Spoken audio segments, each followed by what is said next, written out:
할렐루야, 반갑습니다. 또 설교 예전 또 시작하도록 하겠습니다. 오늘은 이제 성령으로 시작하고 성령으로 결실하자 이런 주제의 말씀으로 설교를 했는데요. 오늘부터는 이제 갈라디아서를 중심으로 해서 한 7번 정도 말씀 나누려고 이렇게 준비했습니다. 하반기 설교 중심 내용인데요. 하반기는 이제 사도 바울이 가르쳐준 성령에 대한 부분을 쭉 함께 정리해보고자 하는데 초점을 두고 있습니다. 그 중에서 가장 먼저 쓴 갈라디아서를 중심으로 해서 먼저 나누고자 이렇게 준비했습니다. 오늘은 성령으로 시작하고 결실, 성령으로 결실 이런 제목의 말씀으로 함께 좀 나누고자 하는데 초점을 두고 있습니다. 오늘 본문은 갈라디아 3장 1절부터 5절까지 말씀을 본문으로 삼았는데요.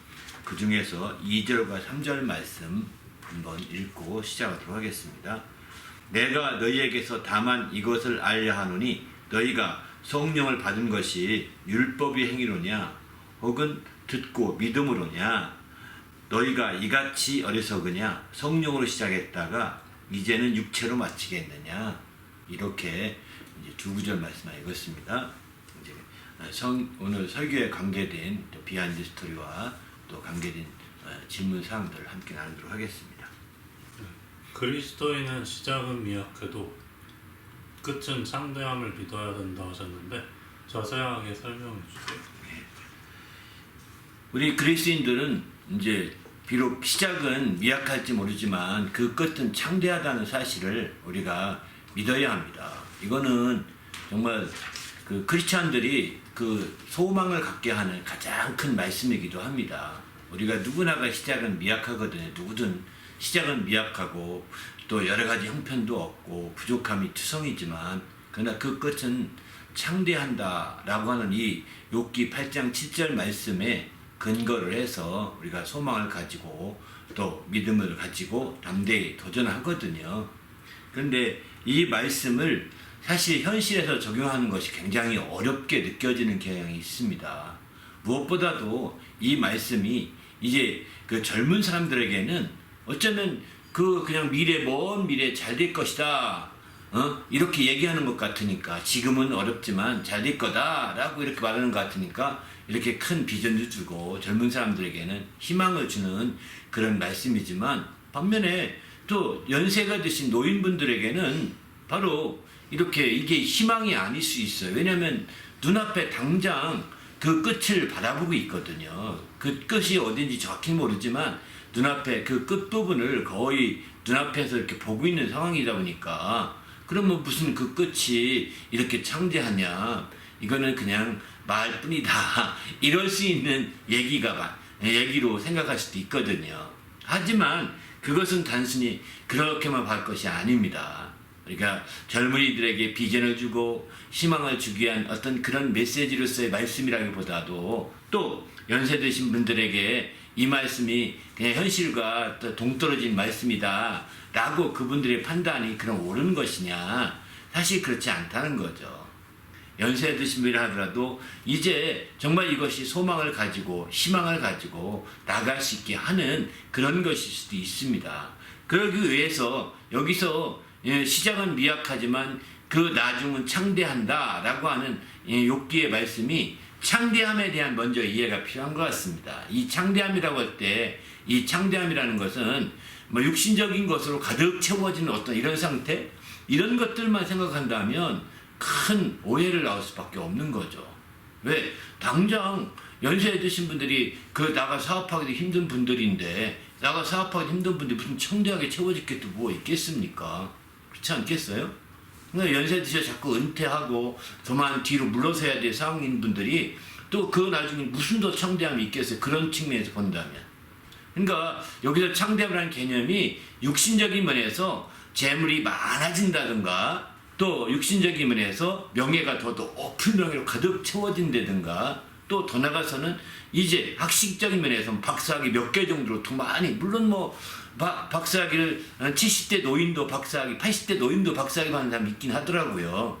그러나 그렇게 해서 막 창대해지는 이런 것들은 결코 아니라는 겁니다. 영적인 면에서의 창대함을 기대해야 된다는 거죠.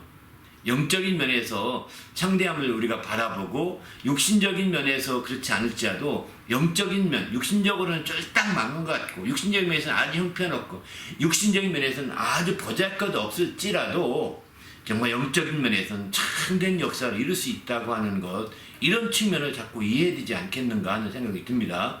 바로 나이가 들고 연세가 들수록 그런 믿음을 가지고 그런 소망을 가질 때 바로 이제 주님 앞에 서는 것이 두렵지 않은 거죠. 오히려 더 담대함을 발휘할 수 있는 거죠.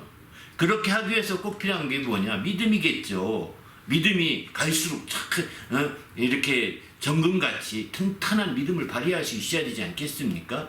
그동안에 어떤 믿음을 통해서 지금까지 왔는지 모르지만 확실한 믿음을 통해서 확실하게 이 창대함에 이를 수 있는 그 정말 정금 같은 믿음을 발휘하고 또 믿음과 함께 좀 전에 말씀드렸지만 그런 소망, 정말 주님께서 약속하신 이 소망이 바로 우리가 그동안에 육신적으로는 창대하지 못하고 육신적으로는 풍성하지 못해도 또 주님께서 나에게 주신 정말 행한 대로 갚아주실 때 그것이 또한 창대할 수 있다고 하는 것에 대한 소망, 그 약속에 대한 소망을 가지고 담대하게 나가야 되는 거죠. 그런 차원에서 우리가 필요하다고 생각합니다.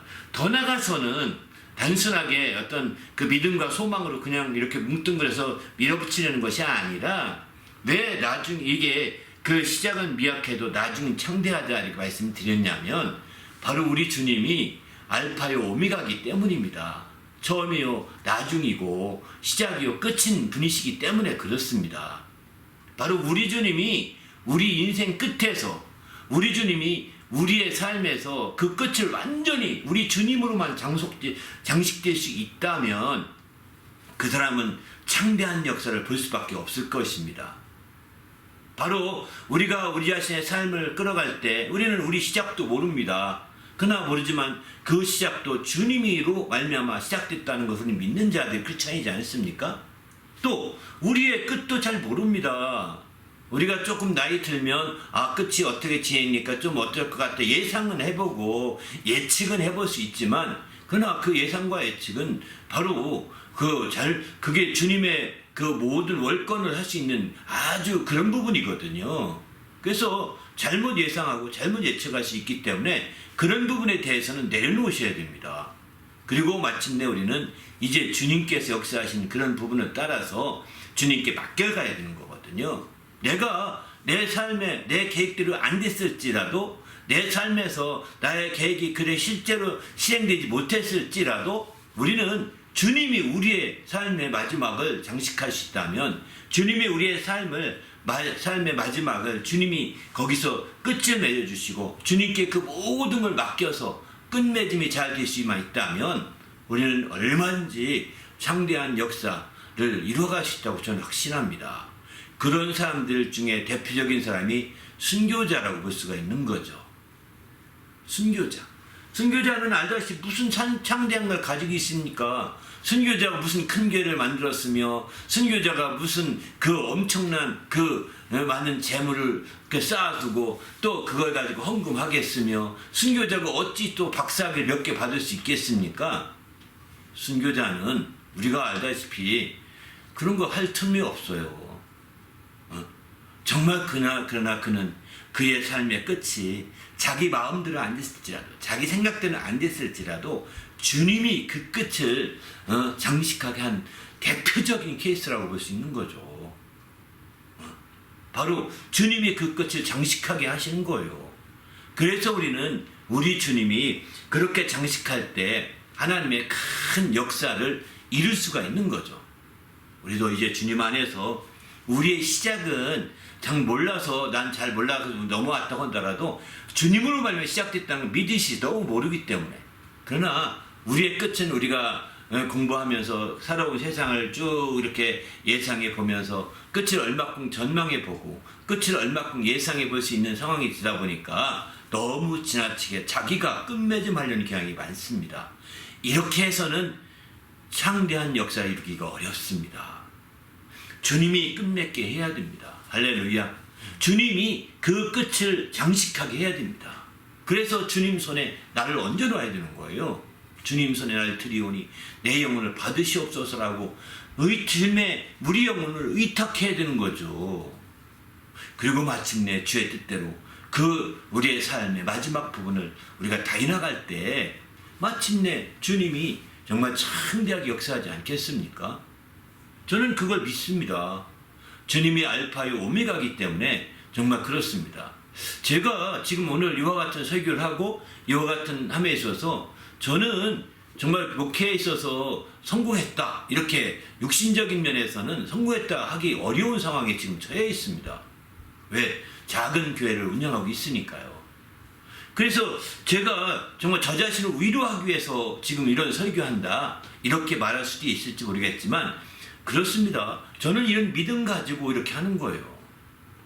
정말 큰 교회여서 제가 오히려 자기를 낮춰가지고 초대형 교회가 됐는데 자기를 낮추어서 비우어서 아닙니다. 제가 성공한 게 아닙니다. 정말 주님이 장식해야 성공하는 것입니다.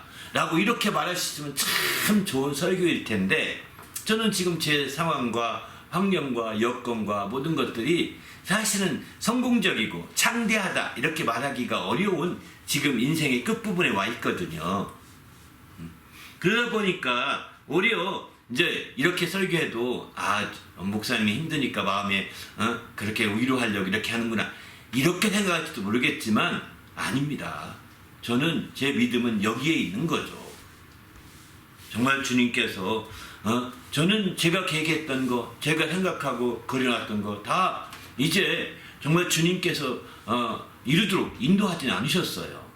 그래서 전 지금 이 모양이 됐다고 생각하고, 그럼 지금 이 모양은 바로 주님이 또한 인도하신 모양이라고 생각합니다. 그러면 여기서 어떻게 할 거냐? 최선을 다해서 주님께 나의 삶을 맡기고 나의 마지막 부분을 주님이 장식하도록 주의 뜻이 이루어지도록 더 힘써서 나가는 것밖에 없습니다. 제가 여기서 조금 더 애써가지고 막 동분서주하면서 뛰어다닌다고 하는 거, 이것이 아니라고 저는 생각이 들었습니다. 이제 중요한 것은 주님이 나의 삶의 마지막을 어떻게 장식하게 할 것인가, 내가 끝까지 믿음을 가지고 그렇게 나갈 것인가 아닌가, 이 부분이 저에게는 굉장히 중요한 부분. 오늘 설교 준비하면서도 그렇게 마음에 큰 각오도 하게 되는 거죠. 그런 각오도 하면서 오늘 주님 앞에서 배나가는 거죠. 그렇습니다. 우리는 그렇게 우리가 부족 넉넉하고 잘되고 더 형통하고 더 풍성해진 상태에서 이제 우리가 그럴 수도 있겠지만 그렇지 아니할지라도 더 끝까지 더 주님만 의지하고 나가는 그런 성도가 되시길 부탁드립니다. 할렐루야. 그렇게 된다면 우리의 끝은 창대하게 되는 거죠. 바로 주님으로 끝맺었으니 주님의 영광에 참여하니 얼마나 창대하겠습니까? 네? 주님의 끝에서 주님의 영광을 함께 누리게 되니 얼마나 창대하겠냐는 거예요. 이런 창대함을 함께 누리는 성도가 되시길 부탁드립니다. 더 나가서 한 가지 더 꼭 드려야 될 것 같습니다. 이렇게 끝이 창대한다는 것과 함께 또 한 가지 우리가 이런 믿음의 소망과 또 믿음과 소망을 더 다지기 위해서는 주님께서는 어떤 결과를 보기 전에 과정, 곧 중심을 보신다는 겁니다. 겉 외모를 보기 전에 중심을 보시는 것이고요. 어떤 결과를 보기 전에 그 과정을 지켜보고 계신다는 것을 아셔야 합니다. 그리고 마침내 우리가 하는 일들이 우리 자신이 열매져서 막 큰 결실을 이루고 막 키워서 큰 영광을 보기 원하지만 결국은 자라게 하신 분은 하나님이라고 고린도전서 3장 7절은 그렇게 말하지 않습니까? 물 심는 이와 물 주는 이는 아무것도 아니라고 했습니다. 그런데 오직 자라게 해서 결실하고 그 하시는 분은 하나님이시라는 거예요. 그래서 우리가 이제 심는 이와 물 주는 이는 그 과정에서 일하는 것 뿐입니다. 하나님의 큰 역사에 그 과정에서 일하는 것 뿐입니다. 그렇기 때문에 그 과정 하나하나에 대해서 충실해야 되고 그 과정 하나에 대해서 하나님 앞에 정직하고 진실하게 그 뜻을 다해서 해야 되는 거죠. 하나님은 어떤 외모, 그 어떤 결과가 아니라 어떤 과정, 그 중심을 보시는 분임을 우리가 분명히 안다면 이제 우리가 하는 일에 있어서 대개 어떤 과정으로 끝나거든요. 우리 목회는 우리가 기껏 해봐 30, 40년, 40, 50년 하고 끝나지 않습니까? 거기도 은퇴라는 게 있습니다. 이런 상황에서 본다면 우리가 과정인 거예요. 그리고 어느 한 교회가 또 어느 한 교회랑 함께 합해지기도 하고 또 한 교회 성도들이 이쪽으로 옮겨가기도 하고 이렇게 해서 마침내 교회가 이합 집산이 돼갑니다. 그러나 주님의 큰 교회, 예수 그리스도의 몸된 교회는 이합 집산이 없습니다. 세상에 있는 그 지역교회, 내 힘으로 이루어진 지역교회 그 이름들은 이합 집산이 돼갈 수 있겠지만 주님의 큰 교회이신 주의 몸된 교회는 이합 집산이 없어요. 그렇게 해서 점점 그 역사를 이뤄가는 거예요. 우리는 그 과정에 있을 뿐이에요. 근데 그 과정에 있는 거 하나 가지고 좀 그것이 수천 명, 수만 명 모였다 해서 거기서 어깨에 으쓱할 필요가 없다는 거죠. 거기서 또 반면에 수십 명, 또 더 작은 숫자가 된다고 해서 우리가 거기서 정말 어깨를 쭉 축이고 정말 그 열등감을 느낄 필요가 없는 거죠. 왜? 자기가 열등감을 느끼거나 또 자기가 거기에서 이제 우월감을 느끼게 된다면 그것은 이제 하나님이 끝맺음하는 것을 잊어버린 사람의 공통점이거든요. 하나님께서 우리 주님께서 오미가가 되심을 잊어버린 자들의 공통점이 다 그런 부분입니다. 그래서 그런 부분들을 우리는 여기서 그렇게 나가서는 안 된다고 생각합니다. 그런 부분들을 우리가 극복하고 나가기 위해서는 과정이라는 거예요. 내 어떤 목회도 내가 수십만을 모여도 다 과정일 뿐인 거예요. 그 이름으로 영원히 가지 않습니다. 또 그 이름이 설령 지구의 역사상 남는다 하더라도 그거는 하나님 앞에서 과정일 뿐인 겁니다. 그저 물 주는 이로 심었고 물 주는 이로 끝난, 근데 그것은 아무것도 아니라겠어요. 그것을 지어서 성취하고 그것을 이제 추수하시고 하시는 분은 우리 주님이신 거죠. 그러기에 우리 주님의 역사를 우리가 보면서 여기서 정신을 바짝 차려야 되는 겁니다. 그래서 우리는 항상 주님의, 정말 주님께서 주님에 의해서 이루어지는 모든 역사가 정말 온전히 결실될 수 있도록 우리가 충실하게 물주고 심고 가꾸는 거죠. 그게 우리 역할입니다. 그 역할을 어떻게 했냐에 따라서 행한 대로, 각각 자기가 행한 대로 상을 받으리니 라고 이렇게 고린도서 3장 8절을 말하지 않습니까? 행한 대로 받는 겁니다. 이제 그 얼마 안 있으면 우리 주님이 마지막 장식하면서 내가 이렇게 행했으니 이렇게 받을 것이다 라고 주님이 말하시니 그날이 곧 오게 될 것입니다. 우리는 그 인생의 마지막에 우리 주님이 장식해서 우리 주님이 크게 역사할 수 있도록 우리가 마지막을 깨어있는 성도가 되시고 또 마지막을 주님께 맡기고 주님께서 크게 역사하는, 정말 결실하고 역사하는 좋은 기회로 만들어갔으면 좋겠습니다. 그래서 저는 이제 우리가 시작은 미약할지라도 끝은 창대하다라고 이렇게 말씀을 드린 거예요. 우리 그리스도인들이 정말 비록 지금 현실에서 가진 것은 부족하고 현실에서 풍성한 것은 부족하고 현실에서 창대하지 않을지라도 정말 더 우리 주님이 끝에 정말 주님이 마지막 그 모든 것들을 가득 채울 수 있도록 주님께서 그것을 이룰 수 있도록 한다면 최고죠. 우리 모두도 이렇게 주님으로 말미암아 우리의 끝이, 우리 나중이, 우리의 오미가가 정말 완전히 주님으로 창대한 역사가 나타나기를, 그래서 주님의 큰 영광에 함께 참여할 수 있기를 예수의 이름으로 부탁을 드립니다. 할렐루야. 네. 하나님이 마무리하신다 하실 때 우리는 어떠한 자세를 가져야 할까요? 그렇죠. 하나님이 그 끝에서 그분이 오미가가 되시니까 마무리하시죠. 그분이 그 마지막 나중을 그분이 결실하시기도 하고 거기서 추수하시기도 하시고 거기서 행한 대로 갚아주시는 역사가 그 마지막 부분에서 주님이 정리하시게 되는 거죠. 그럴 때 그러면 우리는 이제 인생의 마지막에 가서는 감히 떨어지기만 바라고 기다리느냐, 그게 아니라는 겁니다. 그러면 인생의 마지막 분에 가서는 그런다 하더라도 그러면 인생의 초반부 청년들은, 젊은이들은 어떻게 서야 될 것이냐 이거죠. 이게 중요한 부분입니다. 바로 젊은이나 노인, 연세 드신 분이나 누구든 간에 주님이 마지막임을 분명히 알고 주님이 마지막을 장식하게 하고 그렇게 하려고 더 방향을 설정하고 확실하게 하지만 우리는 지금 그러면 우리는 그런 가운데서 어떤 삶을 견지하는 것이 바람직하냐? 성경은 이렇게 말합니다. 우리가 시작할 때에 확실한 것을 끝까지 견고히 잡으면 그리스도와 함께 참여한 자가 된다. 이렇게 말하거든요. 그게 바로 히브리서 3장 14절의 말씀인데요. 이 말씀처럼 이제 우리가 시작할 때 정말 확실하다 생각하는 것. 다시 말해서 우리의 시작이 어떻게 되었습니까? 우리의 시작이 주님으로 시작됐다고 믿으십니까? 우리의 지금 내가 나된 것이 우리 주님으로 된 것입니까? 아니면 어떻게 하다 보니까 내가 이렇게 된 것입니까? 여기서 그것부터 생각해 보셔야 합니다. 맨 마지막에 주님이 마무리할 때 내가 어떤 자세로 나가려면 우리 시작이 흐지부지해서는 안 되는 거예요. 우리 시작이 애매모호해서는 안 되는 겁니다. 우리 시작이 더 확실해야 되는 거죠. 내 시작이 어떻게 확실하냐?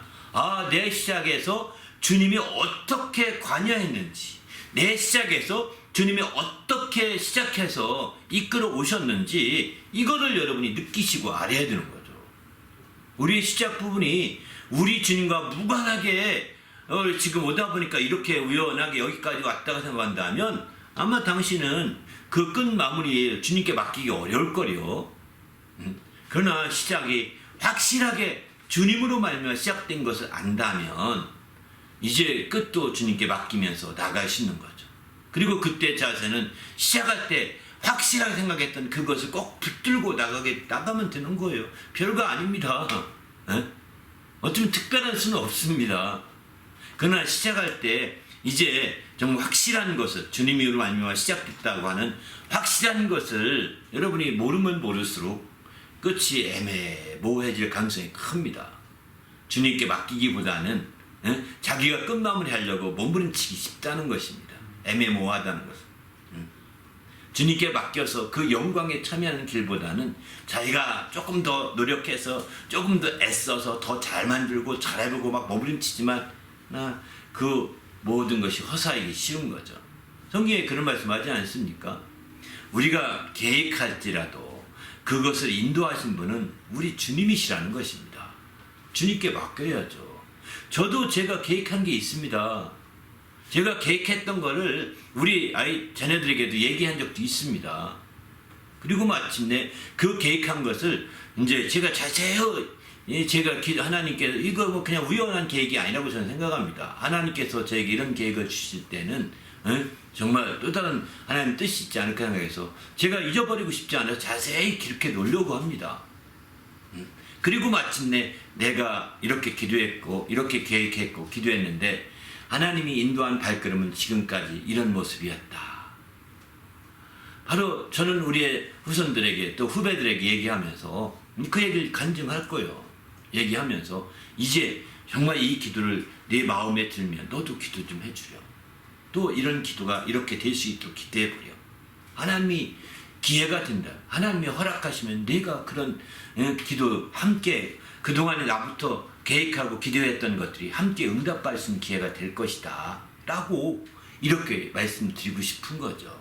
그게 바로 처음에 하나님으로부터 시작됐다는 것을 확실히 아는 사람들이 그것을 계속 붙들고 기도하는 겁니다. 안 됐을지라도 되면 좋겠죠. 그죠? 그런데 지금까지는 안 되는 것 같아요. 저 같은 경우는. 그러나 그래도 그걸 붙들고 그래서 그 기도가 계속 이어졌으면 하는 바람에서 자세하게 제가 그렸던 설계도를 자세히 그리고 설명해주고 그것을 함께 기도하면서 나는 여기까지 내가 기도해서 여기까지 왔는데 아직 나는 응답을 받지 못했고 여기서 내 삶은 끝나는 것 같다. 후배인 내가 이런 기도를 응답받으면 어떻겠니 하고 권하고 싶어요. 안 하면 어쩔 수 없는 거죠. 후손들인 그에게 내가 이렇게 했으면 좋겠다라고 권하고 싶어요. 안 하면 또 어쩔 수 없는 거죠. 이것은 나의 기억이었고 계획이었고 하나님이 발걸음에 인도한 다른 쪽이었구나. 그렇지만 후회하진 않는 거죠. 왜? 모든 게 우리 하나님으로부터 시작됐다고 하는 것을 안다면 모든 게 허탕이진 않습니다. 그렇게 했을 때 그들이 이루지 않을지 모르지만 그러나 그게 어디엔가 남아서 또 다른 씨앗이 될 것입니다. 또 다른 정말 처음에 확실한 것을 붙잡고 나갈 수 있는 기회가 되지 않겠습니까? 그러면 그렇게 이루어지면 우리 주님 안에서 정말 우리의 시작했던 것 하나라도 이제 우리가 우리 당대에 결실하지 못한다 하더라도 마침내 그 다음 세대를 통해서 결실하신 기회가 올 수 있다고 저는 생각을 합니다. 저는 제가 목회하면서 연세 드신 분들에게 늘 이렇게 얘기합니다. 통장을 여러 개 만드시죠. 연세 드신 무슨 통장 만듭니까? 돈도 없습니다. 아니요. 기도 통장입니다. 기도 통장을 만드시죠. 그 자손들에서 내가 너희를 위해서 이렇게 기도했다. 자손들의 기도한 기도 제목을 계속 써나가시면서 그게 통장 내역입니다. 통장 내역인 거예요. 그리고 내가 기도했던 거 계속 함께 써나가면서 이게 통장 내역인 거예요. 내가 응답받아야 될 것이 통장 내역이요. 또 자손들의 기도한 것 통장 내역입니다. 이런 내역을 계속 써나가는 거예요. 계속 써나가면서 연세 드셔서 이제 은퇴한다면 그게 집중적인 사역이 되는 거죠. 그렇게 해서 이제 그동안에 우리가 기도하면서 심어왔던 모든 것들을 계속 기도로 물주는 겁니다. 그렇게 해서 우리 하나님으로 시작한 일이라면, 하나님으로 그 확신에서 된 일이라면 계속 그걸 발전시켜 나가야 되는 거죠. 그럴 때 마침내 이제 주님 앞에 서지 않게 바르게 선 거 아니겠습니까?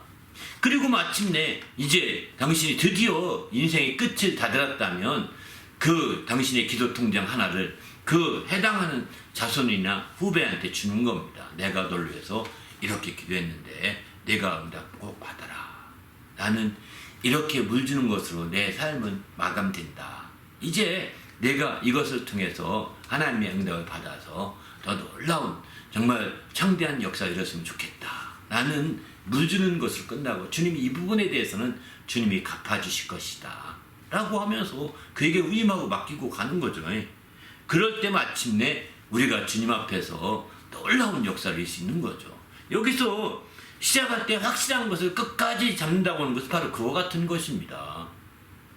우리가 시작할 때 모든 시작이 주님으로 말미암아 시작됐다고 하는 확신을 가지시고, 그렇게 해서 시작된 일들은 그냥 한두 번 하다가 끝나버리지 마시고 끝까지 잡고 가는 거예요. 내 인생의 마감이 될 때까지.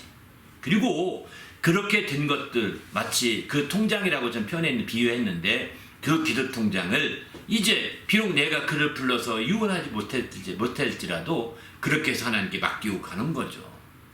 그런 걸 알 수만 있다면 그 다음 자손은 정말 응답 받으려고 할 것입니다. 우리는 주님 앞에서, 저는 그래서 이런 부분들을 가지고 노인 사역을 좀 했었었는데, 노인 사역 하다 보니까 굉장히 그분들이 마지막 인생을 기도로 마지막 인생을 마치려고 몸부림치시더라고요. 우리도 마찬가지인 것 같습니다. 하나님 앞에 끝까지 붙든다는 것은 끝까지 기도하는 거죠. 그렇지 않습니까? 그렇게 해서 그 주님 앞에 서게 될 때 그분의 영광에 함께 참여하는 거 아니겠습니까? 우리도 주님의 영광에 함께 참여할 수 있는 그런 놀라운 성도가 되시길 바랍니다. 바로 그렇게 되기 위해서는 먼저 가장 중요한 것은 우리가 시작할 때 확실하다고 생각하는 그것. 곧 다시 말해서 모든 시작이 다 우리 주님으로, 알파가 되신 주님으로 시작됐다는 것입니다. 우연한 건 아무것도 없습니다. 우연한 건 아무것도 없는 거예요. 저 같은 경우는 제가 정목사인데 정시집안에 태어난 것이 다 이게 하나님의 그 인도하심이었다고 믿는 거죠. 그리고 저는 지금 캐나다 토론토에서 목회하고 있는데 여기 오게 된 것도 하나님으로부터 오게 된 거라고 믿는 거죠. 지금 이렇게 개척해서 이렇게 같이 목회하는 것도 하나님으로부터, 알파이신 하나님이 시작으로 인해 된 거라고 믿는 겁니다. 저에게는 두 아들이 있는데 이것도 두 아들의 시작을 전 잘 모릅니다. 내가 언제부터 두 아들 낳아야 되겠다 계획한 것도 아닙니다. 하나님으로 시작된 거거든요. 그 모든 게 다 하나님으로부터 시작된 거고, 저에게는 또 하나의 지금 한 명의 손자가 있는데 이 한 명의 손자가 하나님으로부터 시작된 일입니다.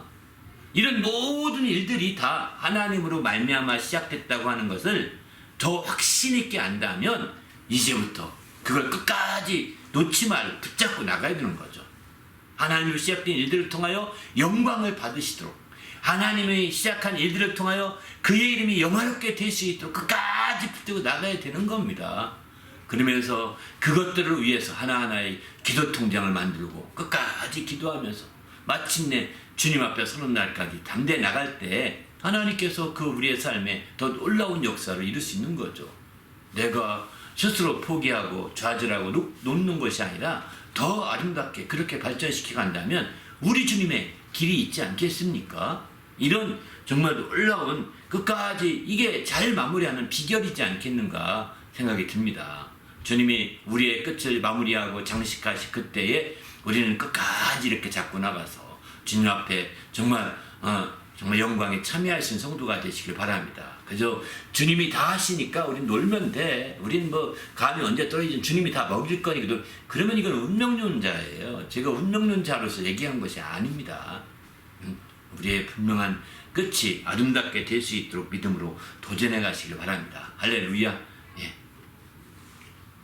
성령으로 시작했다 육체로 마치겠느냐 한 말씀을 하셨는데 갈라디아 교회의 시작과 끝에 대해서 어떻게 이해하면 좋을까요? 네. 갈라디아 교회 오늘 갈라디아 3장의 3절에 보면 너희가 이같이 어리석으냐 성령으로 시작했다가 이제는 육체로 마치겠느냐 이렇게 얘기하거든요. 갈라디아 교회는 분명하게 성령으로 시작한 교회는 분명한 것 같습니다. 반면에 그렇지만 어떻게 마쳤는지 지금은 그 마친 결과는 잘 모릅니다. 그 결과에 대해서 지금 알기는 어렵지만 그러나 방향이 마치는 방향이 육신으로 마치는 방향으로 접어들어간 것 같아요. 그런 상태가 되면서 사도 바울이 그 교회를 책망하고 있는 말씀이거든요. 그래서 여기서는 그 시작 부분이 이제 성령으로 시작했으면 성령으로 계속해서 성령을 따라 행함으로 성령으로 이제 나가야 되는데 성령으로 시작했다가 이 육체적인 방향으로 흘러버리니까 그렇게 그렇게 마무리가 되고 마침이 된다면 이거 어리석은 행위가 된다. 이렇게 되면 안 된다라고 이제 아주 책망하기도 하고 또 권고하기도 하는 말씀이 오늘 본문에 나온 말씀인 거죠. 갈라디아 3장 3절인 겁니다. 우리가 알다시피 갈라디아 교회는 이제 바울 사도가 1차 전도 여행을 통해서 이렇게 전도했던 지역입니다. 갈라디아 교회라고 하니까 오늘날 어떤 어느 지역교회 한 교회를 가리켜 말하는 것이 아닙니다.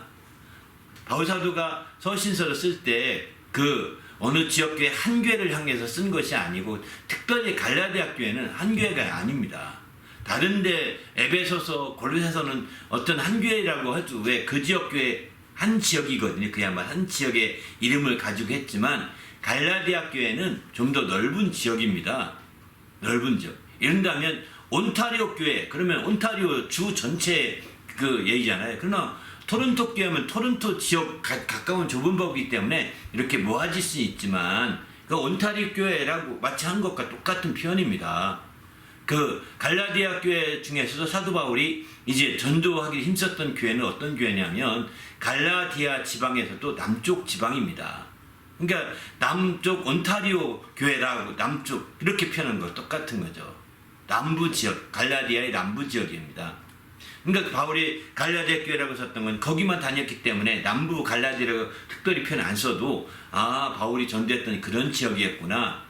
하더니 13장, 14장에 주로 나오는 대부분 루스드라라든가 더베라든가 이고니온이라든가 이런 지역들이거든요. 이런 지역들을 쭉 다니면서 전도했었던 지역인데 1차 전도여행을 통해서 그들에게 성령으로 말미암아 놀라운 역사로 이렇게 전도해서 그들이 됐죠. 그리고 1차 전도여행 마치고 2차 전도여행 그들이 얼마나 잘 되는가 가봤더니 웬걸 잘 되기보다는 그 사이에 유대인 바로 예루살렘에서 사도들에게 배웠다는 자들이 와서 복음을 전하는 것이 아니라 율법을 전하고 있는 겁니다. 복음을 전하지 않고 율법을 전하고 있는 걸 보면서 이거 잘못된 거다. 이 행위는 이게 곧 율법은 육체의 예법이거든요. 육체를 다루고 육체의 예법에 초점 두고 있기 때문에 바로 이제 그것은 잘못된 것이다 라고 일깨우려고 하는 거죠. 성령으로 시작했으면 성령으로 계속 가야지. 성령으로 시작해서 육체의 예법인 율법으로 돌아가게 되면 이건 복음이 아니다. 이거는 참된 신앙이 아니다 라고 이것을 이제 일깨워 주려고 갈라디아서를 쓰게 된 거죠. 그렇기 때문에 이런 갈라디아서를 통해서 이제 성령으로 시작했다가 이제 율법인 육체의 예법으로 마치겠느냐, 정확한 표현은 그런 표현입니다. 그래서 우리가 성령 받은 것이 육체의 행위냐 아니면 율법의 행위로 율법의 행위라는 것은 율법을 지켜서 성령 받았느냐 아니면 믿고 듣고 믿음으로 받은 것이냐 먼저 2절에 물어보지 않습니까? 그러니까 그들이 다 성령을 받으면서 그들이 이렇게 교회가 되었는데 그것이 율법의 행위가 아니었다는 거예요. 당시에 율법을 잘 지켰기 때문에 성령 받은 것이 아니라 이제 그들이 듣고 믿음으로 말미암아 예수를 믿음으로 말미암아 성령을 받게 된 것이 분명하다라고 일깨워주고 있는 거죠. 이렇게 이제 믿음으로 말미암아 듣고 믿음으로 말미암아 성령으로 받아서 성령으로 시작했으면 그냥 그 방향으로 계속 나가야지 다시 율법의 행위로 가서 육체로 바치려고 한다면 이건 되지 않는다라고 아주 일침을 하고 있는 거죠. 그런 의미에서 볼 때 이 갈라디아 교회가 이제 성령으로 시작하였는데 성령으로 나가지 못하고 오히려 율법적으로 나가는 그런 안타까운 것을 아주 여기서는 어리석은 것이다라고 하면서 아주 이렇게 책망하고 있는 거죠. 그런 측면에서 볼 때 우리가 이제 갈라디아 교회처럼 성령으로 시작했다가 이제 성령을 따르지 아니하고 오히려 율법을 따르고 율법적인 경향으로 나가는 것들은 안타까운 겁니다. 이건 안타까운 거예요. 왜 이 말씀 드리냐면 지금 이제 초기에 그 오순절 운동을 하던 그룹들이 있습니다. 초기에 오순절 운동하던 그룹들 가운데 이제 그들이 성령 충만해서 오순절 운동을 많이 했죠. 그래서 그들이 성경 사도행전 말씀을 붙들고 그대로 기도했습니다. 그랬더니 막 성령도 막 방언도 말하고 막 그들이 막 주님의 재림이 곧 오신다고 하면서 막 이렇게 성령으로 충만한 그런 신앙생활을 했었습니다. 종말론적인 신앙생활을 했던 거죠. 그렇게 했던 그룹이 나중에 몇 개로 나눠지게 됩니다. 하나는 한 그룹은 오늘날 펜티코스탈 운동으로 나가고요. 또 한 그룹은 바로 주님의 종말론 중심의 교회로 나가게 됩니다. 이렇게 종말론 중심의 교회로 나가서 세워진 교회가 안식교회예요. 사실은 안식교회예요. 그래서 그러니까 안식교회 오늘날 안식교회들이 보십시오. 어느 교회가 지금 주님 마지막 때 부흥을 이끌고 있습니까? 다 출발은 비슷하게 이제 나갔지만 그러나 결과에 따라 다르거든요. 결과에 따라서 성령으로 시작해서 성령으로 나간 교회는 부흥되고 오늘날 전 세계 가장 큰 교회가 대부분 이런 교회들입니다. 반면에 성령으로 시작했다가 율법의 행위로 이렇게 흘러가 버린 교회, 주님의 종말을 믿는다고 했지만 이제 흘러간 교회, 더 종말에 순결한 주의 교회를 원한다 하면서 막 그렇게 순결성을 강조하고 이렇게 얘기하는 교회, 안식일 교회 보세요. 얼마나 큰 교회가 됐으며 얼마나 큰 교회로 성장에 주도하고 있습니까? 지역의 교회들은 안식교회 몇 개 있지만 그러나 안타깝지 않습니까? 이게 다 갈라디아 교회 같은 모습이지 않는가 저는 이런 생각을 합니다. 오순절 운동을 시작해서 그래서 함께 성령 운동했던 자들이 그렇게 종말론으로 빠지고 나중에 그들은 종말론으로 빠져서 처음에는 이제 시한부 종말론까지 갔었습니다. 주님이 언제 오신대더라 해가지고 막 근데 그렇게 예언하고 그걸 따라갔는데 아니었거든요. 그게 안 돼. 그리고서 그들이 다시 치스려가지고 이제는 종말론을 우리는 믿지만 이제 율법의 행위 쪽으로 흘러간 거죠. 구약을 전적 구약적인 경향을 띠지 않습니까? 예수를 믿지만 그들이 성경 말씀을 통해 예수를 믿지만 구약적인 왜 예수님도 안식일을 지켰다는 거예요. 그래서 안식일을 지켰으니 우리도 안식일을 지켜야 된다는 거예요. 성경적이지 않습니까? 맞습니다. 거기까지만 해요. 거기까지만. 예수님도 성경 안식일을 지켰어요. 주일을 지키지 않았어요. 예수님은. 왜 그랬을까요? 율법의 마침이 되기 위해서 율법을 그대로 예수님이 행했어요. 율법대로 관례를 다 지켰고 율법대로 율법의 모든 걸 다 지켰어요. 그러나 그분이 그러다 보니까 안식일을 지켰고 가능한 안식일도 지켰지만 그분이 모든 안식일을 지킬 때 그분은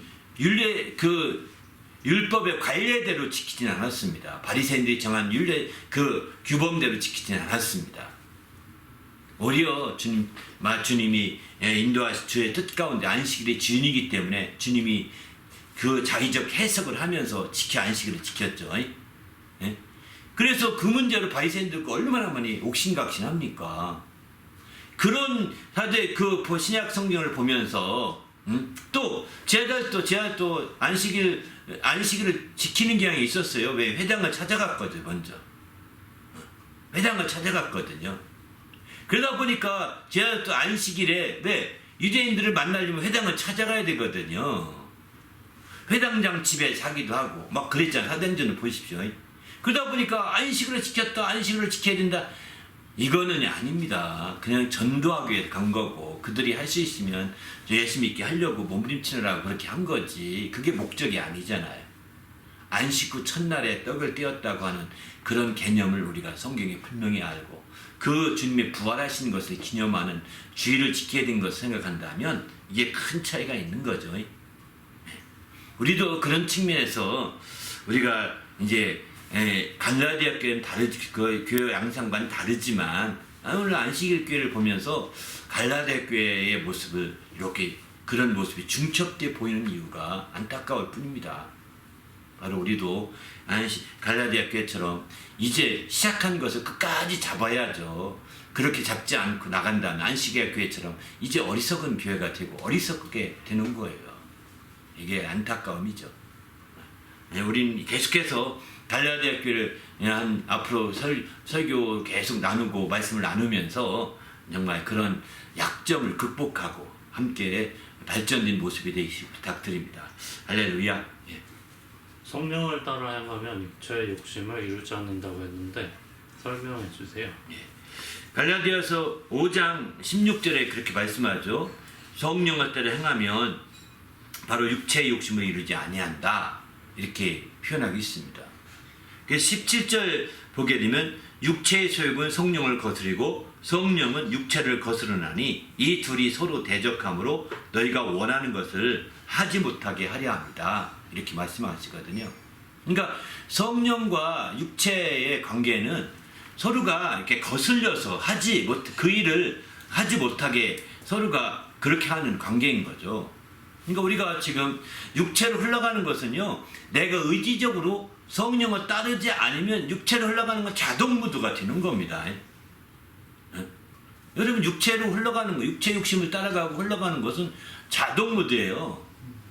이거 내가 육체 따라가야지 결단해서 가는 게 아닙니다. 그러나 성령을 따르고자 하는 것은 결단해야 합니다.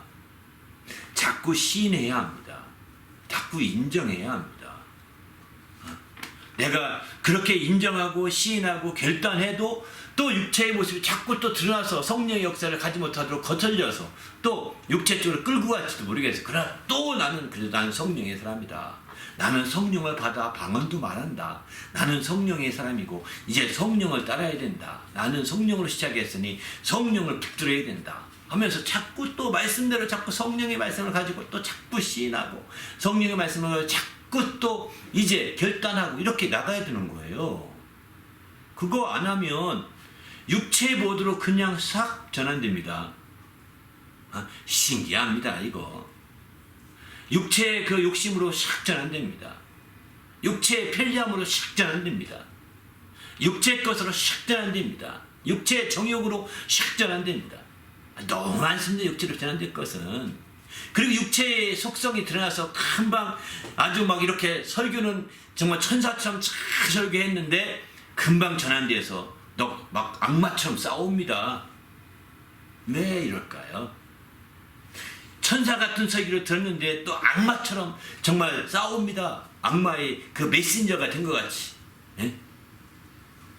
또 그래도 또 다시 돌아가서 나는 성령의 사람이다 회개하고 다시 돌아가서 또 성령으로 살고자 몸부림친다.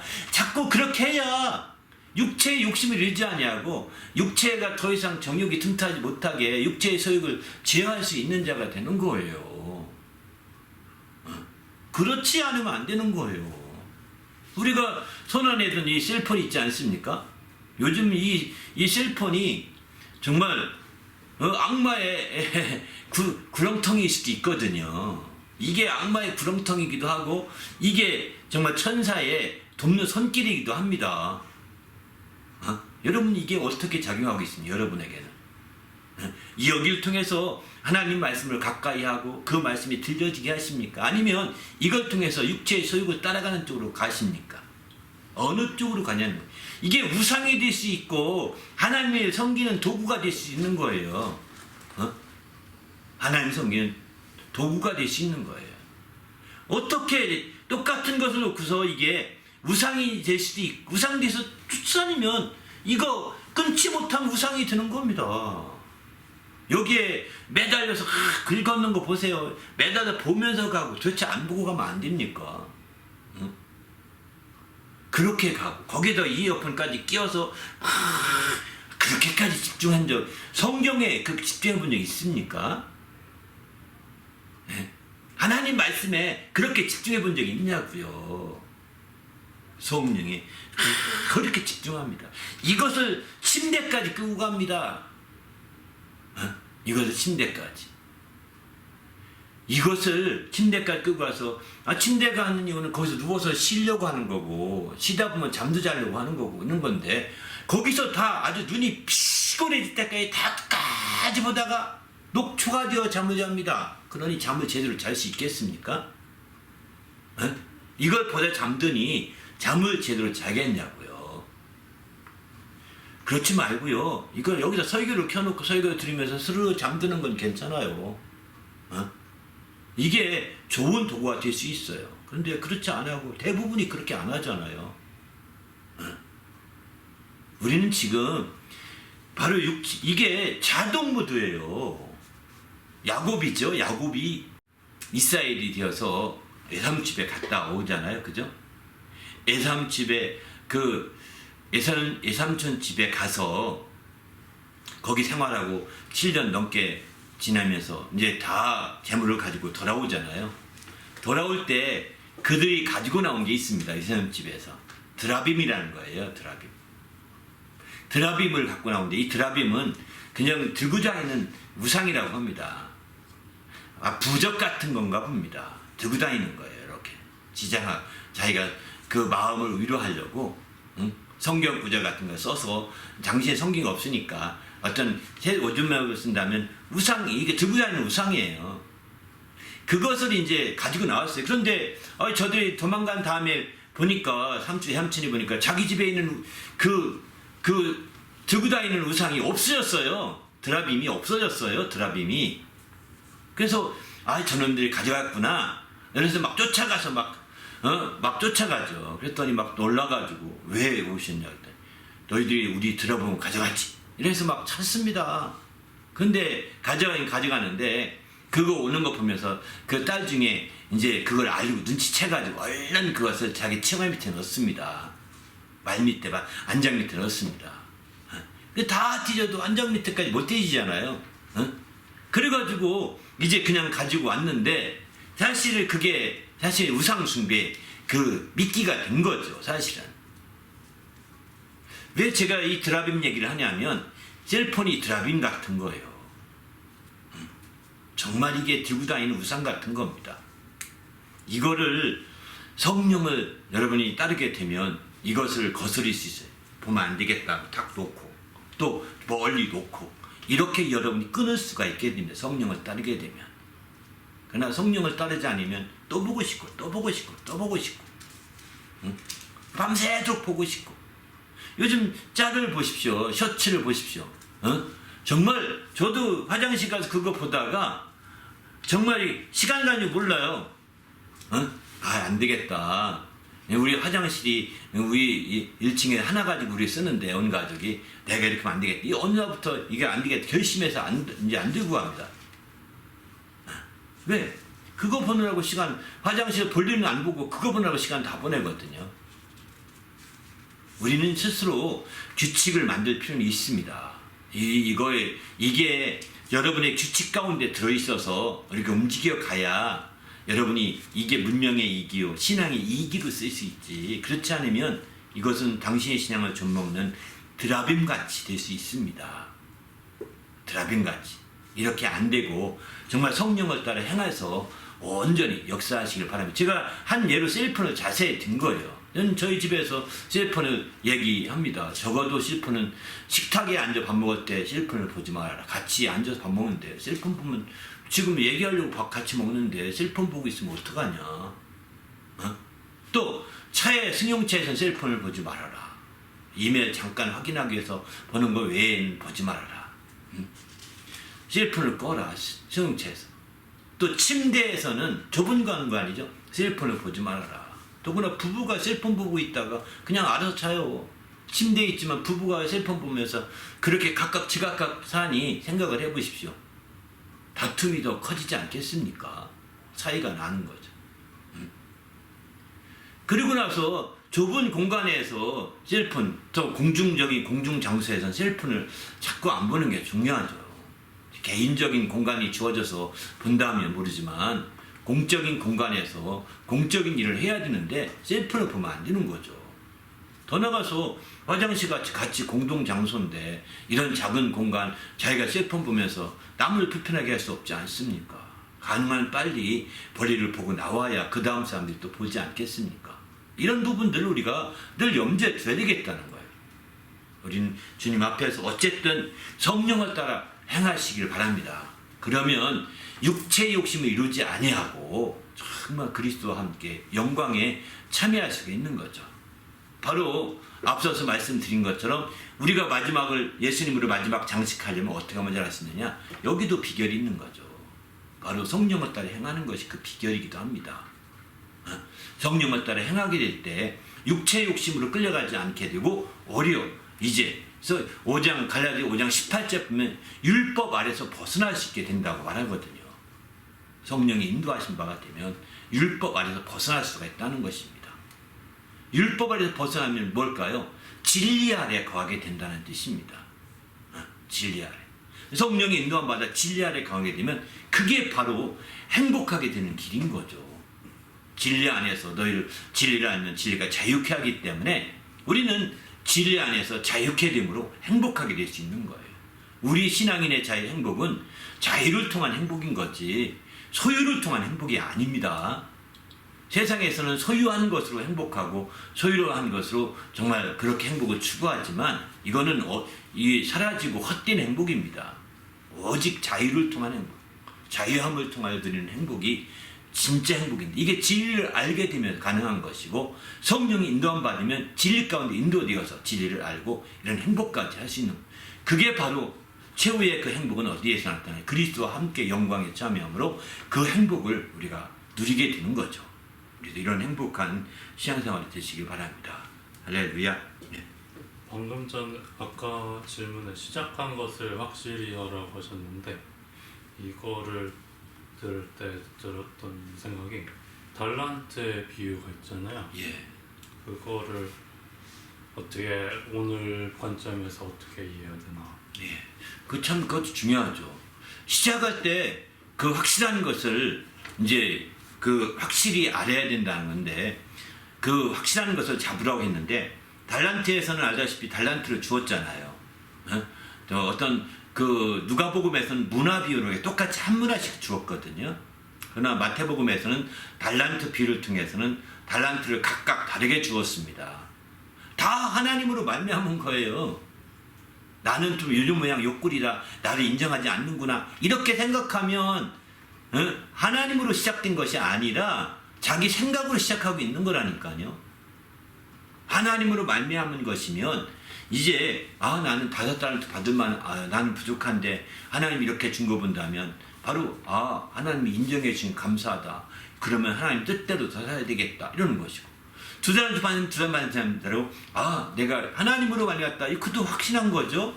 그러니까 하나님으로 말미암고 하나님으로 시작된 걸 확신하니까 그것으로 말미암아서 이제 정말 나는 그럼 주사한테가 더 충실하게 더 정말 주의 뜻대로 살아야 되겠다. 막 이렇게 생각한 거죠. 그가 그 결과를 예측하지 않았던 거예요. 내가 이 5달란트 가지고 2달란트 가지고 나갔을 때 이거 내가 사업해서 장사해서 이익을 못 내기면 어떡하지? 이런 염려하지 않았던 거예요. 왜 염려하지 않았을까요? 하나님으로 말미암아 시작된 일이기 때문에 하나님께서 계획하신 일이 이루어질 것이다. 내가 두려워할 필요가 뭐가 있겠느냐? 하나님으로 말미암아 시작된 일은 하나님이 지어가시고 잘하게 하시고 성취하실 일이니까 나는 두려워할 것이 없다. 이렇게 해서 그들은 담대하게 도전해 간 거죠. 그 도전한 결과 5달란트 받은 사람은 5달란트를 남겼고, 도전한 결과 2달란트 받은 사람은 2달란트 남겼던 거죠. 근데 한 달을 받으면 어떻습니까? 이 사람은요, 하나님으로 말미암아 시작됐다기보다는 자기 생각이 앞섰던 것으로 봐야 됩니다.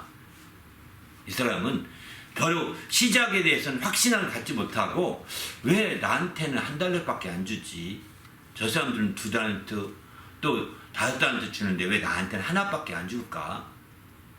1달란트도 적은 금액은 아니거든요. 그럼에도 불구하고 왜 하나만 주시지? 내가 이 하나 가지고 이왕이 자본이 많다면 어떻게든 이익을 남기겠지만 자본이 적으니까 안 되겠다. 그냥 이거는 묻어뒀다가 가져가야 되겠다. 혹시라도 내가 이 작은 자본 가지고 일하다가 혹시 이익을 못 남기고 가면 주인이 책망하지 않을까? 이런 생각을 더 많이, 인간적인 생각을 많이 하지 않았을까라는 생각이 듭니다.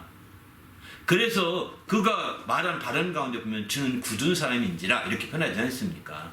심지 않은 데서 모으고 거두지 않은 데서 그러면 모으는 줄 안다 이렇게 얘기하잖아요.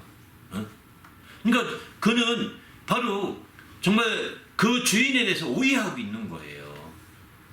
주인은 반드시 찾을 텐데 이 찾는 주인의 그 모든 것들을 내가 여기서 잘못하다간 아주 크게 오히려 책망받을 수 있습니다. 이걸 잘 싸서 번자기에 싸서 잘 보관했다가 가져가자.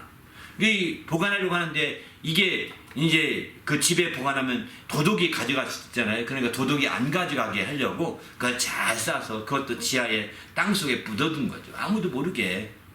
그리고 때가 되어 주인이 부를 때 그걸 가지고 갔습니다. 오히려 주인에게 듣는 얘기는 무엇이죠? 책망이지 않습니까? 왜 그럴까요? 바로 시작의 하나님으로 말미암아 시작됐다는 것을 그는 인정하지 않고 또 다른 의도가 있을 것이다. 또 다른 그 생각을 한 거예요.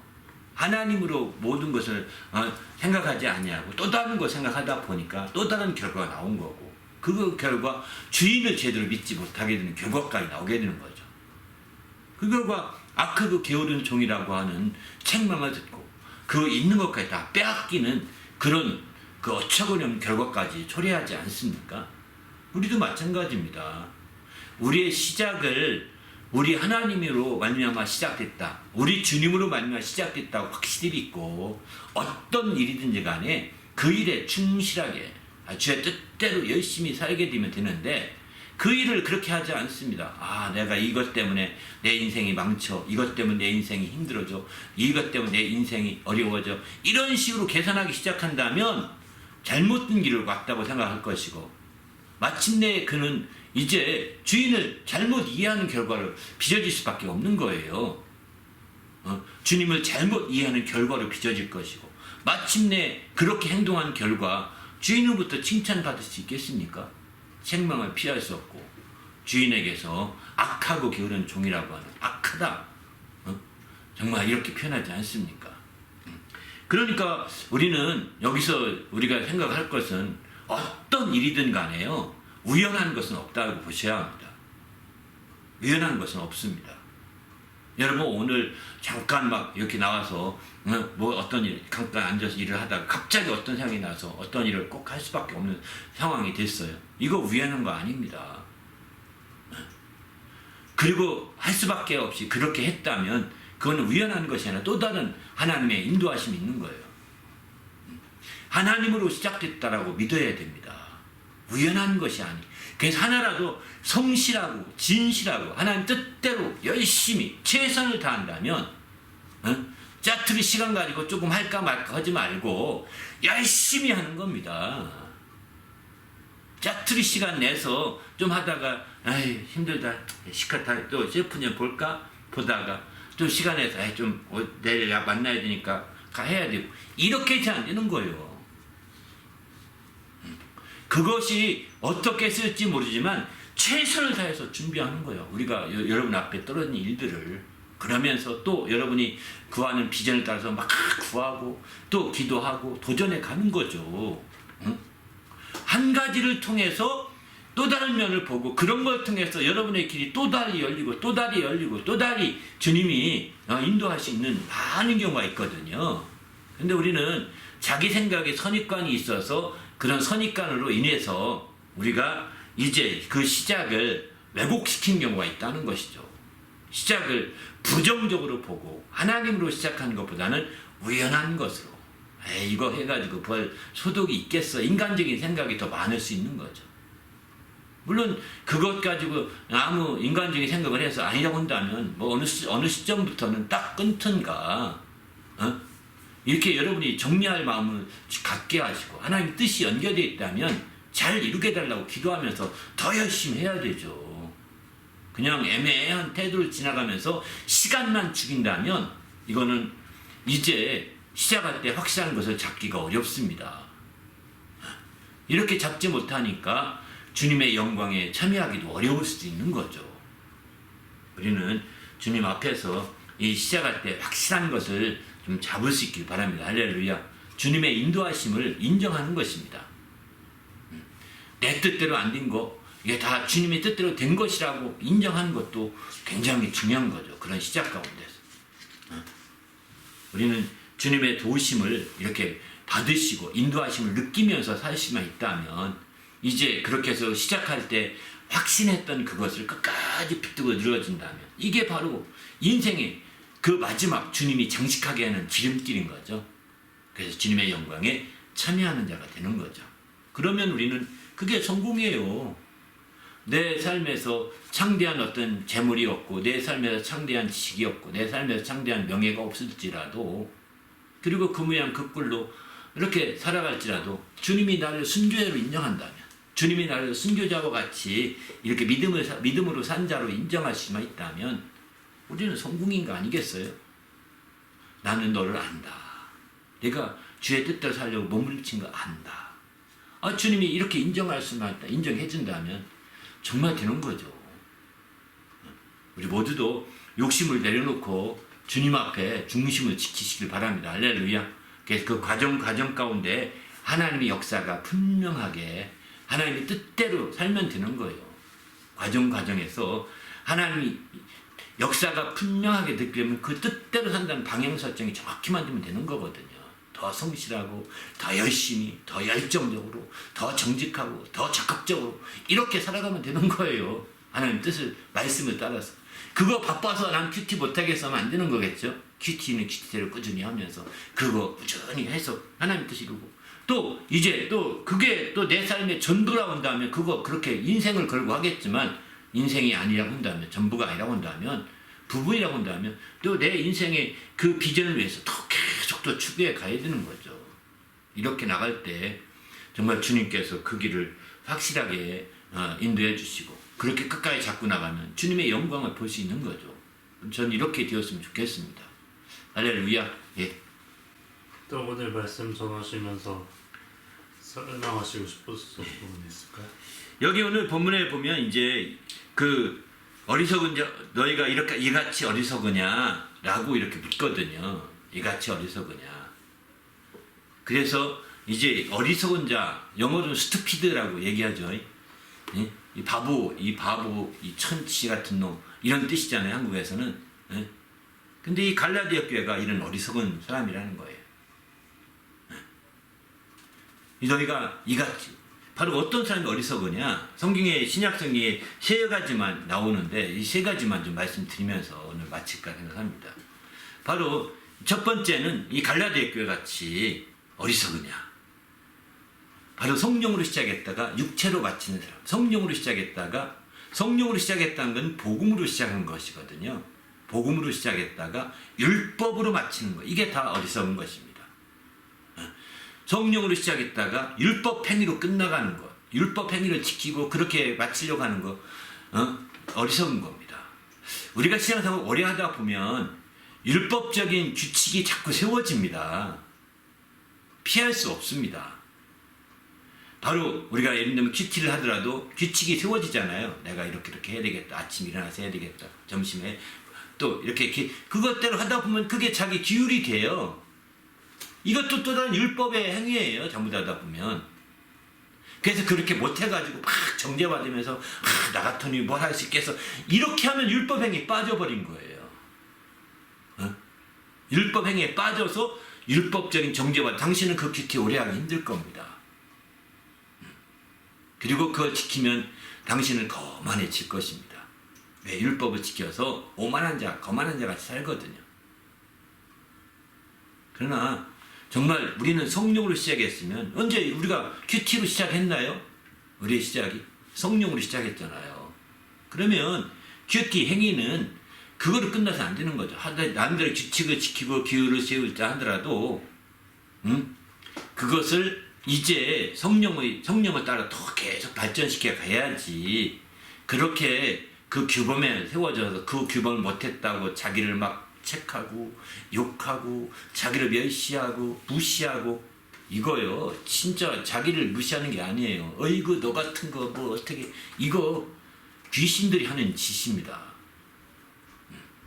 자기 육신을 그렇게 학대할 게 아닙니다. 아 내가 성령을 따르지 못하고 또 이렇게 율법행위에 빠져버렸구나. 그러면 다시 그 행위 그 규범을 내려놓으셔야 돼요. 다시 내려놓고 다시 큐티 처음부터 들어가서 저 성령을 계속 따르면서 처음부터 또 하는 거예요. 그리고 잘 발전이면 규모 있게 될 거죠. 그리고 그 정죄받지 않아야 되는 거예요. 그 규모에 의해서. 그리고 그것 때문에 우월감이나 열등에 빠지면 안 되는 거예요. 그럴 때 이제 성령을 따라 행하게 되는 거죠. 어리석음에 벗어날 수 있는 거죠. 참된 진리 가운데로 나갈 자연 가운데 기틀을 해야 된다는 것입니다. 자연 가운데. 그럴 때 성령의 인도로 이제 저 진리 가운데 나갈 수 있는 거죠. 그러면 성령의 인도한 가운데 진리 가운데 나가게 되면 자연 가운데 큐티하고 모든 걸 다 할 수 있는 거죠. 자연 가운데. 그러나 그렇게 해서 구원파처럼 그렇게 엉망인 자유는 아닌 거죠. 우리가 해야 될 말씀을 따라서 살아가는 것이죠. 두 번째 이 어리석은 자는 누구냐면 예수님이 말씀하죠. 육신의 것을 가지고 영혼을 평안하게 하고자 하는 자. 이게 어리석은 자입니다. 한 부자가 정말 육신의 것들을 모아서 창고에 땅에 있는 창고에 가득 채워놨습니다. 그리고 그 영혼에게 말합니다. 내 영혼아 이제 이렇게 쌓아놨으니 이제 이거 먹고 마시면서 우리가 평안을 누리자 이렇게 말합니다. 그때 주님이 말씀하시잖아요. 어리석은 자여 오늘 내 영혼을 취하면 이것은 네 것이 되겠느냐. 땅에 쌓아놓은 창고에 땅에 있는 창고에 쌓아놓은 것으로는요 영혼이 평안할 수 없는 겁니다. 땅에 쌓아놓은 창고에 땅에 있는 창고에 있는 것들을 하늘 창고에 쌓아놓아야 영혼이 누릴 수 있는 거죠. 땅에 있는 창고는요 좀 동록이 그 동전이 녹이 쓸 수 있는 거고요. 그게 동록이라고 그러거든요. 동전에 녹 쓰는 거 보고 동록이라고 하는데 동전에 녹이 쓸 수 있는 거고요. 도둑질해 갈 수도 있는 거예요. 얼마나 많은 부자들이 그렇게 정말 그 회사가 부도나게 나고 나서 내가 돈 있을 때 교회 지을 걸, 내가 교회 헌신할 걸 못했다고 다들 그러잖아요. 껄껄하는 사람 많이 들었거든요. 우리는 이 땅에 있는 창고에 있는 것은 영혼이 누리지 못하는 것이 영혼은 못 누립니다. 육신은 누릴 수 있습니다. 그걸 가지고서 먹고 마시고 이렇게 살도 찔 수 있습니다. 그러나 영혼은 못 누립니다. 그것을 하늘의 창고에 쌓아놓으셔야 영혼이 더 평안할 수 있고 영혼이 더 행복할 수 있고 영혼이 그런 거죠. 그런데 그렇게 하지 못하는 자 땅에 창고에 쌓아놓고 이제 그것을 영혼을 행복하게 하려는 사람은 바보라는 겁니다. 스투피드라는 겁니다. 이 스투피드야 그 네 것이 되겠느냐라고 쓰지 않습니까? 한 가지 더 이제 사도 바울은 고린도서 15장 보게 되면 이제 이렇게 말합니다. 어리석은 자여 15장 36절에 보면 어리석은 자여 내가 뿌리는 씨가 죽지 아니하면 살아나지 못하겠고 이러거든요. 근데 다시 말해서 부활을 믿지 아니하면 어리석은 자가 된다는 것입니다. 부활을 믿는 자가 되어야 됩니다. 여기 죽지 아니하면 다시 살아나지 못한다 이렇게 표현한 게 부활이거든요. 우리는 우리의 죽음을 두려워하지 말아야 됩니다.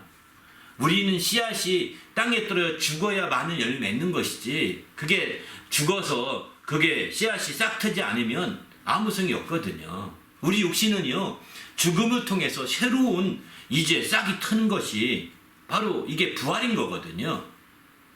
육신의 모양은 다 비슷합니다. 이 땅에 있는 동안에. 옷 입는 것도 오히려 더 비슷합니다. 다 조금 차이가 있을 뿐이겠죠. 그러나 부활할 때 그 영광은 다르다는 것입니다. 마치 씨앗이 모양이 거의 비슷하게 크고 작은 것만 있지만 비슷하지 않습니까? 그 씨앗이 모양이 거의 대부분이. 그런데 씨앗이 이렇게 땅에 떨어져서 죽어서 다시 싹이 나고 살아날 때는 모양이 각각 다 영광이 다르잖아요. 엄청 다른 것처럼 다르게 됩니다. 우리는 부활을 믿어야 합니다. 육신을 가지고 있어 육신이 전부라고 하면 안 되는 거예요. 이 육신이 씨처럼 사도 바울은 비유로 했고, 이 씨가 심겨져야 죽어야 싹이 난다 하는 것처럼 육신이 죽어지면 그 차이가 드러나는 거예요. 부활의 그 영광의 차이가 드러나는 것입니다. 그래서 우리는 이 땅에 있는 동안에 주님의 부활을 통해서 주님과 연합된 자가 되어서 함께 부활할 것에 대한 소망과 믿음을 놓치지 말아야 되는 거죠. 이런 자가 될 때 우리가 마침내 하나님 앞에서 참으로 큰 영광을 누릴 수 있는 자가 될 수 있다고 성경이 이렇게 말하고 있습니다. 우리 모두도 정말 성경을 통해서 어리석은 자가 되지 마시고 오히려 더 정말 지혜로운 자가 되시길 바랍니다. 부활을 믿으셔서 지혜로운 자가 되시고, 또 이 땅의 창고에 쌓아두지 말고 하늘의 창고에 쌓아두셔서 정말 지혜로운 자가 되시고, 또 오늘 말씀처럼 성령으로 시작했으면 끝까지 성령으로 말미암아 시작할 때 확실한 것을 끝까지 붙들고 나가셔서 정말 그리스도의 영광에 참여할 수 있는 지혜로운 자가 되시길 바랍니다. 이런 자가 될 때 우리가 참으로 정말 진정한 크리스찬이라고 볼 수 있지 않겠습니까? 그러나 우리가 알다시피 이런 어리석은 자가 된다면 점점 더 허망해지고 주님과 거리가 멀어지는 겁니다. 이런 자가 아무도 없기를 부탁드리면서, 한편으로는 이제 정말 지혜로운 자가 돼서 주님을 온전히 주님과 함께 영광에 참여할 수 있는 자가 될 수 있도록 우리가 기도합시다. 할렐루야. 함께 기도할 하나님, 우리가 마지막 때 깨어서 지혜로운 자가 되어서 어리석은 자가 되지 말고 정말 지혜로운 자가 되어서 주의 영광에 참여하는 자가 되게 해달라고 간절히 기도하십시다.